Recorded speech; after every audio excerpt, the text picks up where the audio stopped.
This channel does not promote any violent, harmful, or illegal activities. All content provided by this channel is meant for an educational purpose only. এবার দা হাতে ময়দানে দিলীপ ঘোষ। কাটোয়ার অগ্রদ্বীপের মেলায় ঘুরে দা কিনতে দেখা গেল বঙ্গ বিজেপির এই প্রাক্তন সভাপতিকে। গত বেশ কিছুদিন ধরেই রাজ্য রাজনীতির মাঠে স্বমহিমায় রয়েছেন কিন্তু দিলীপ ঘোষ।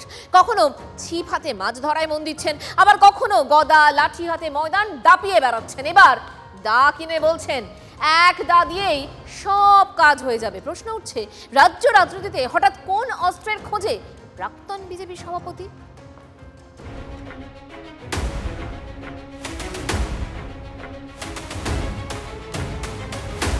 বরাবরই নিজের মেজাজের রাজনীতির ময়দানে দাপিয়েছেন।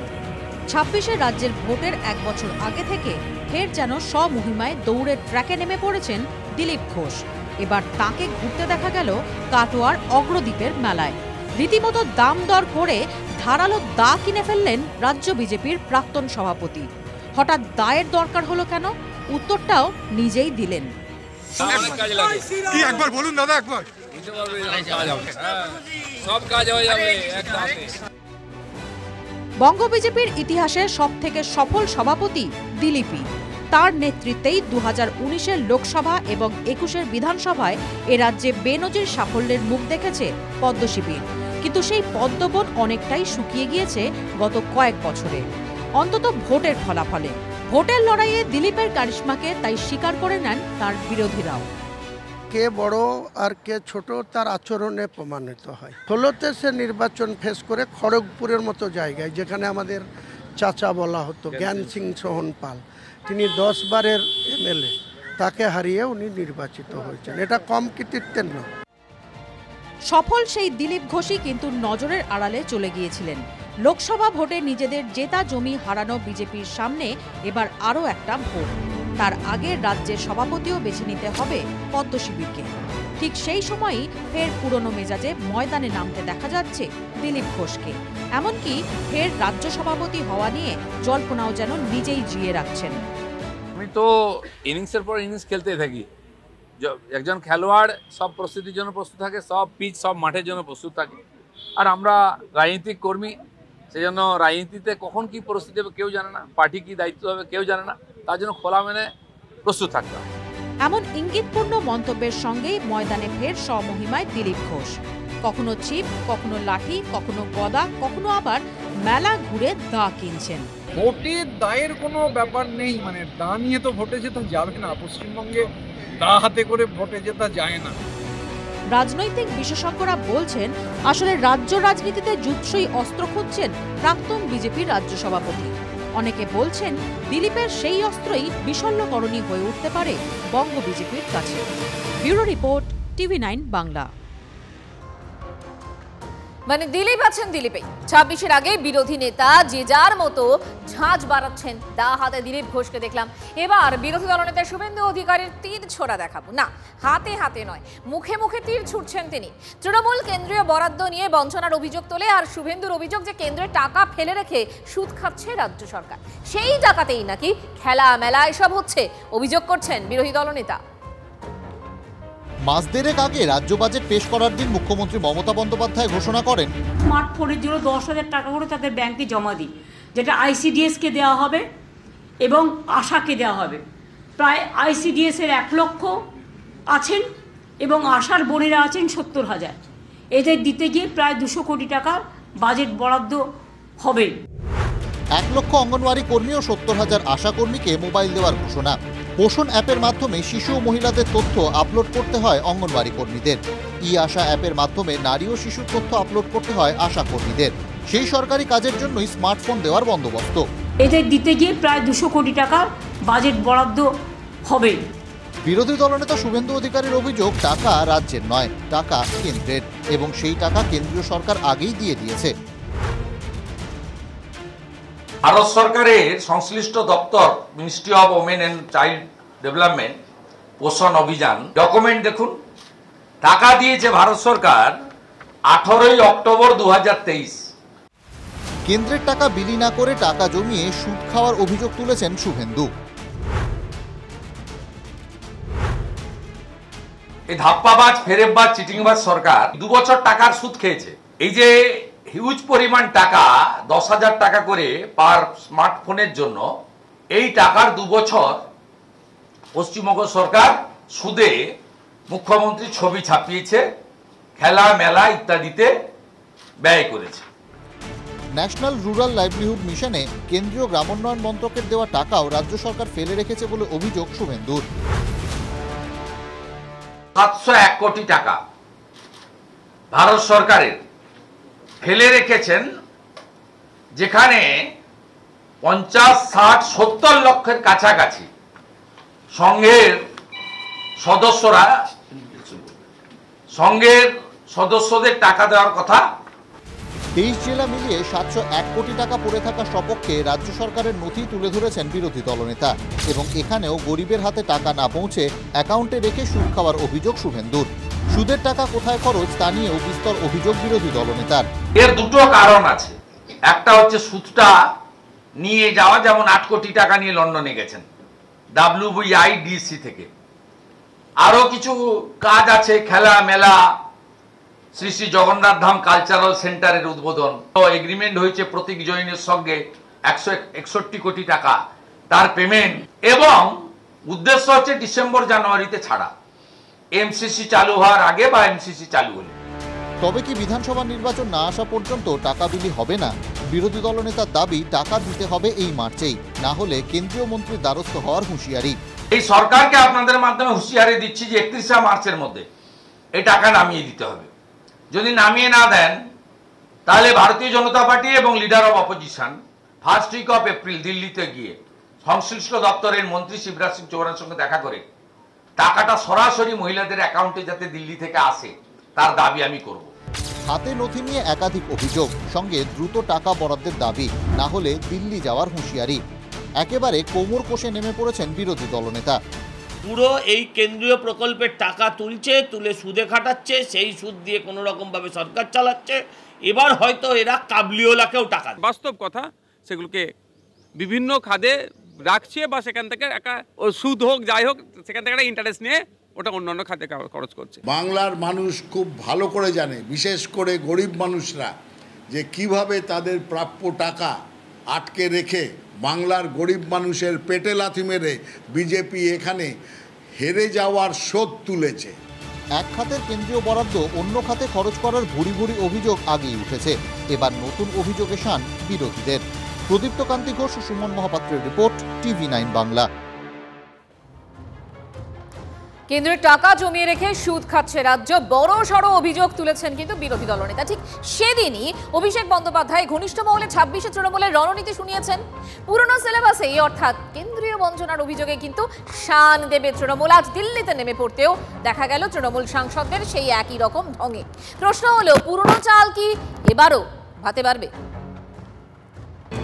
পুরনো চাল ভাতে পারে। 26-এর নির্বাচনে এই ফর্মুলাই হাতিয়ার করতে চলেছে তৃণমূল কংগ্রেস। কেন্দ্রীয় বঞ্চনার অভিযোগই তৃণমূলের হাতিয়ার। অভিষেক বন্দ্যোপাধ্যায় ঘনিষ্ঠ বৃত্তে জানিয়েছেন বলে সূত্রের খবর। 2024-এর লোকসভা নির্বাচনের আগে 2023-এ দিল্লিতে কৃষি ভবন অভিযান হোক বা কলকাতার মাটিতে রাজভবনে ধর্ণা অবস্থান, অভিষেক বন্দ্যোপাধ্যায়ের নেতৃত্বে তৃণমূলের তরফে কেন্দ্রীয় বঞ্চনা নিয়ে লাগাতার বিক্ষোভ, ধর্ণা, অবস্থান কর্মসূচি লোকসভা নির্বাচনে ডিভিডেন্ড দিয়েছে তৃণমূল কংগ্রেসকে। আর সেই অভিজ্ঞতা থেকেই 2026-এর নির্বাচনেও কেন্দ্রীয় বঞ্চনাকে অন্যতম বড় হাতিয়ার হিসেবে ব্যবহার করতে প্রস্তুতি নিচ্ছে তৃণমূল কংগ্রেস। ইতিমধ্যে গ্রামোন্নয়ন মন্ত্রকের সংসদ বিষয়ক কমিটি বাংলার বকেয়া টাকা মিটিয়ে দেওয়া নিয়ে সুপারিশ করেছে। না মেটানো হলে বিধানসভা নির্বাচনের আগে ফের বড় আন্দোলনে নামবে তৃণমূল। কর্মসূচির রূপরেখা কি হবে সে সময় ঠিক করা হবে। ফের নবজোয়ারের মতো কর্মসূচি নেওয়া হবে কিনা সে বিষয়ে অভিষেক চিন্তাভাবনা করবেন বলে সূত্রের খবর। TV9 বাংলা এই খবর করার পরই আজ ফের সংসদের অভ্যন্তরে লোকসভায় আক্রমণাত্মক অবস্থান নিল তৃণমূল কংগ্রেস। মঙ্গলবার লোকসভায় কেন্দ্রীয় বকেয়া নিয়ে প্রশ্ন করেছিলেন তৃণমূল সাংসদ বাপি হালদার। কেন্দ্রীয় গ্রামোন্নয়ন মন্ত্রী শিবরাজ সিং চৌহান যা জবাব দিয়েছেন তাতে সন্তুষ্ট হয়নি তৃণমূল। সংসদ চত্বরে বিক্ষোভ দেখান তৃণমূল সাংসদরা। শিবরাজকে চড়া সুরে আক্রমণ কল্যাণ বন্দ্যোপাধ্যায়ের। বাঙালি বিরোধী লোকেরা, বাঙালি বিরোধী লোক বাঙালিকে বাংলায় কোনো উন্নয়ন করতে দেবে না। আজ বলে গেলাম, শিবরাজ চৌহান, নরেন্দ্র মোদী জেনে রাখুন, 2026-এ 30টা সিটও আপনারা পশ্চিমবাংলায় পাবেন না। 0 ওয়েস্ট বেঙ্গলের জন্য 3 ইয়ার্সে 1 টাকাও দেয়নি, কিন্তু তিনি হাউসে দাঁড়িয়ে বলছে যে আমরা টাকা দিয়েছি, আপনারা ইউসি চেয়েছি, ইউসি দেননি। বাট আপনারা জানেন যে ওয়েস্ট বেঙ্গল গভর্নমেন্ট সমস্ত ইউসি একেবারে পার্ট টু পাই যখন যেটা বলা হয়েছে সেই ইউসি জমা করেছেন। শিবরাজ চৌহান এই জন্য এত থার্ড ক্লাস লোক, ওই জন্য ওকে মধ্যপ্রদেশ থেকে ট্রান্সফার করে ওকে চিফ মিনিস্টার থেকে সরিয়ে এখানে মন্ত্রী করেছে। তৃণমূলের অভিযোগ, কেন্দ্র 3 বছর ধরে একাধিক প্রকল্পের টাকা আটকে রেখেছে। কেন্দ্রের অভিযোগ, প্রকল্পের হিসেব না দেওয়াতেই বরাদ্দ স্থগিত। সর্বশেষ বাজেট অধিবেশনেও কেন্দ্রীয় প্রকল্পে দুর্নীতির অভিযোগ তুলে সরব হয়েছেন কেন্দ্রীয় অর্থমন্ত্রী নির্মলা সীতারামন। লোকসভায় দাঁড়িয়ে বাংলার দিকে আঙুল তুলেছেন। Complaints of irregularities in the implementation of PM Awas Yojana Gramin. There have been similar complaints about Manrega. 25 lakh fake job cards in Manrega. Funds meant for people at the grassroots have been looted by the carders. 100 crore midday meal fraud. সোমবারও কেন্দ্রীয় প্রকল্পে দুর্নীতির অভিযোগ তুলে সরব হয়েছেন বিরোধী দলনেতা শুভেন্দু অধিকারী। গত সপ্তাহেই প্রধানমন্ত্রী অন্ন সুরক্ষা যোজনায় হাই লেভেল টিম কনফিডেন্সিয়ালি রাজ্যের একাধিক রেশন ডিলার শপে গেছেন, পিডিএস সিস্টেম দেখেছেন। সেখানেও ভুরি ভুরি অস্বচ্ছতা, দুর্নীতি, চুরি ইত্যাদি পাওয়া গেছে। হিসেব না দিলে টাকা নয়, বাংলার বিজেপি নেতারা কেন্দ্রের এই অবস্থানকে বারবার সমর্থন করেছেন। টাকা দেয়া হলো, আপনারা যদি সেই টাকা চুরি করেন, হিসেব না দেন, তাহলে টাকা দেয়া হবে না। এখনো সেই লাইনেই হাঁটছেন বিজেপি নেতারা। যে প্রকল্পের হিসেব দেয়নি, শুধু সেই প্রকল্পের টাকাই বন্ধ হয়েছে। তো ভাই, এটা তো সিস্টেম। আপনি টাকা নেবেন, হিসেব দেবেন না, চুরি করবার জন্য তো টাকা দেয়নি, ঠিক করেছে, বন্ধ করেছে। বঙ্গ বিজেপির নেতাদের এই অবস্থানই বাংলার মানুষের সামনে তুলে ধরছে তৃণমূল। প্রশ্ন হলো, দুর্নীতির অভিযোগ না টাকা আটকানোর অভিযোগ, কাকে বেশি গুরুত্ব দেবেন বাংলার মানুষ? লোকসভা ভোটের অঙ্ক দেখে পুরনো সিলেবাস সামনে রেখেই ঝাঁপাতে চাইছে বাংলার শাসক দল। পুরনো চাল কি বারবার ভাতে বাড়বে? জ্যোতির্ময় কর্মকারের রিপোর্ট, TV9 বাংলা।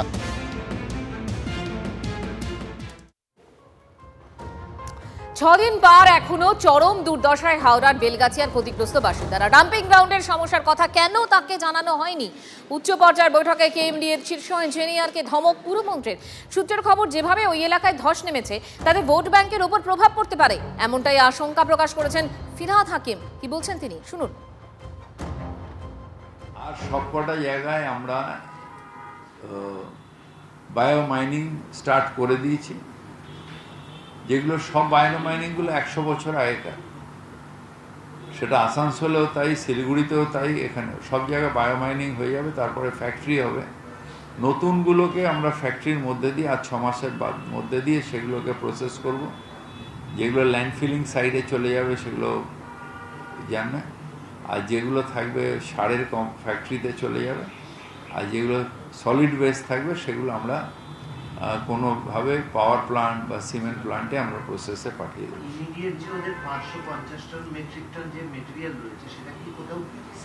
শিফট করছি, সেটা আমরা একটা সাইডে একটা জায়গা পেয়েছি, সেখানে শিফট করছি। আর রেগুলার মালটাকে আমরা বৈদ্যবাটিতে আপাতত শিফট করছি। কলকাতা কর্পোরেশনও কিছু নিচ্ছে। সেই জায়গাটা ওরা অলরেডি সয়েল টেস্ট করেছে যাদবপুর। রিপোর্ট আসলে আমরা ওই জায়গাটা আপনাদের ডিসক্লোজ করে দেবো যেখানে হবে। এখানে টোটাল এফেক্টেড ফ্যামিলি হচ্ছে, সত্যিকারের ফ্যামিলি অনেকে আসছে, কিন্তু 40টা হচ্ছে টোটাল এফেক্টেড ফ্যামিলি। আরও হয়তো কিছু বাড়তে পারে, আমি পুরোটা জানি না। অ্যাকচুয়ালি জলেও এক সেকেন্ড আমি কারেকশন করে বলে দিচ্ছি।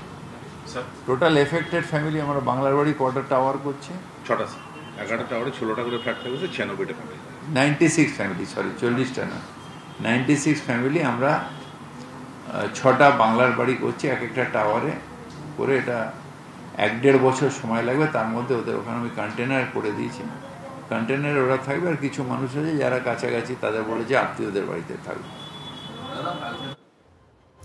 জমি পুকুর থেকে বনভূমি বেআইনি দখলের অভিযোগে বিভিন্ন সময় রাজ্যের একাধিক জায়গা খবরের শিরোনামে উঠে এসেছে। সংঘর্ষ, রক্তারক্তি পর্যন্ত হয়েছে। তা বলে প্রথিতযশা শিল্পীর বাড়িও ছাড় পাবে না। বাঁকুড়ার বেলিয়াতোড়ে বিশ্ববরেণ্য শিল্পী যামিনী রায়, তার বসত ভিটাতেও চোখ পড়েছে প্রমোটার বাহিনী। আর এই অভিযোগ তুলে সরব হয়েছেন প্রাক্তন বাম বিধায়ক। ওই বাড়ি অধিগ্রহণ করে হেরিটেজ ঘোষণার দাবি স্থানীয় মানুষজনের।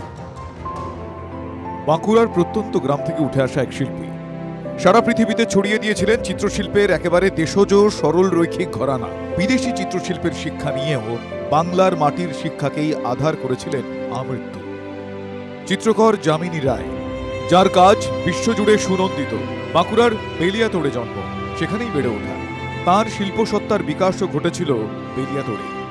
যামিনী রায়ের বহু স্মৃতি জড়িয়ে রয়েছে বাঁকুড়ার দুর্গাপুর রাজ্য সড়কের পাশে বেলিয়াতোড়ে থাকা এই একতলা বাড়ির সঙ্গে। আমার পিছনে যে পুরনো ভবন দেখা যাচ্ছে, এই পুরনো ভবনই যামিনী রায়ের স্মৃতি বিজড়িত, অন্তত তেমনটাই দাবি স্থানীয়দের। সেই স্মৃতি বিজড়িত যামিনী রায়ের ভবনই বিক্রি হয়ে যাচ্ছে, বেহাত হয়ে যাচ্ছে, অন্তত তেমনটাই অভিযোগ প্রাক্তন সিপিএম বিধায়ক সুজিত চক্রবর্তীর। বাড়িটার দখল নেওয়ার একটা যেভাবে দখল নেওয়ার প্রক্রিয়া আছে সেটা শুরু করেছে। পঞ্চায়েত সদস্য একজন তৃণমূলের, তিনিও যুক্ত আছেন। জমি দালালিদের সিন্ডিকেটের সঙ্গে যুক্ত আছে, তারা সবাই এর সঙ্গে যুক্ত আছে। এই পোস্ট দেখে নিন্দার ঝড় ওঠে বিভিন্ন মহল থেকে। এই বাড়ি হেরিটেজ ঘোষণা করে আর্ট গ্যালারি তৈরি হোক, আরও একবার দাবি তুললেন স্থানীয় বাসিন্দারা। আমরা সরকারের কাছে বারবার আবেদন করেছিলাম সেটা সংরক্ষণের জন্য। এইরকম একটা ঐতিহ্যবাহী বসত বাড়িকে বিক্রি করছে আমার কাছে অভাবনীয়।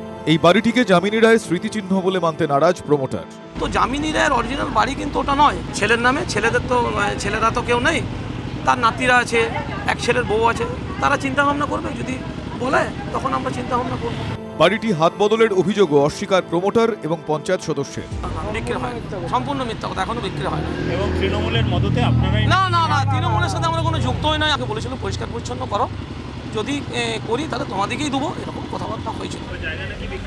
না, মিথ্যা প্রচার। পরিষ্কার পরিচ্ছন্ন করা যদি আমার ভুল হয় তাহলে মানুষের সেবা করা যাবে না। সদস্য তৃণমূলের সদস্য, তাই তৃণমূলের নামে অপপ্রচার করছে। অভিযোগ তো তদন্ত সাপেক্ষ, তবে বাড়িটি যদি সত্যি বেহাত হয় তাহলে মুছে যাবে বেলিয়াতোড়ের আবেগ, যামিনী স্মৃতি। বাঁকুড়া থেকে হীরক মুখোপাধ্যায়ের রিপোর্ট, টিভি9 বাংলা। আমডাঙ্গায় ফের জাতীয় সড়ক সম্প্রসারণে বাধা। জমিদাতাদের বাধার মুখে জাতীয় সড়ক কর্তৃপক্ষ। আর্থ মুভার আটকে বিক্ষোভ অবরোধ। উড়ালা এলাকায় ব্যাপক উত্তেজনা। পুলিশের সঙ্গে জমিদাতাদের বচসা। ছবি দেখাচ্ছি আপনাদের। জমির টাকা না পাওয়া পর্যন্ত কাজ হবে না আগামীতেও। দাবি না মিটিয়ে কাজ শুরু হলে কাজে বাধা দেওয়া হবে, হুঁশিয়ারি জমিদাতাদের। প্রতিনিয়ত বলছি, কম্পেনসেশন অর্থাৎ ক্ষতিপূরণ আগে ব্যবস্থা করা হোক, তারপরে কাজ হবে। আমরা কাজ বন্ধ করছি, আবার পুনরায় কাজ করছে। ডিএম সাহেব আমাদের সঙ্গে ওয়াদা দিয়েছেন যে আপনাদের সঙ্গে বসে এটা নিষ্পত্তি করে তা কাজ হবে, অথচ উল্টো পথে কাজ হচ্ছে। আমরা এটাকে মনে করছি আমাদের সঙ্গে প্রতারণা চলছে।